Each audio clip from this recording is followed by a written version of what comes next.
আল্লাহ পাক তার প্রতি রহম করুন যে আমার এই কথাগুলোকে অন্যের কাছে পৌঁছে দিবে।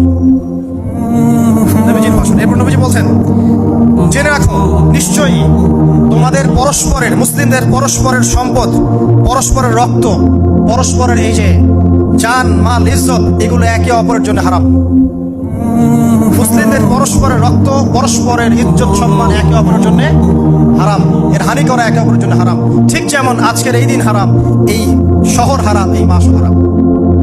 নবী করিম সাল্লাল্লাহু আলাইহি ওয়াসাল্লাম বলছিলেন, জেনে রাখো তিনটা বিষয়ে যেন তোমাদের অন্তর কখনো খেয়ানত না করে।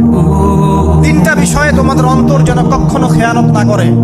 এক, তোমরা যে কাজটাই করবা শুধু আল্লাহ পাকের সন্তুষ্টির জন্য করবে।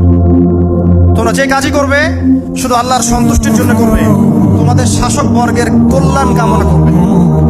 তোমাদের শাসক বর্গের কল্যাণ কামনা করবে। 3 নাম্বার, মুসলিমদের জামাতকে আঁকড়ে ধরে রাখবে। মুসলিমদের ইউনাইটেড কমিউনিটিকে আঁকড়ে ধরে থাকবে। এই তিনটা বিষয় পালনের ক্ষেত্রে তোমাদের অন্তর যেন খেয়ানত না করে।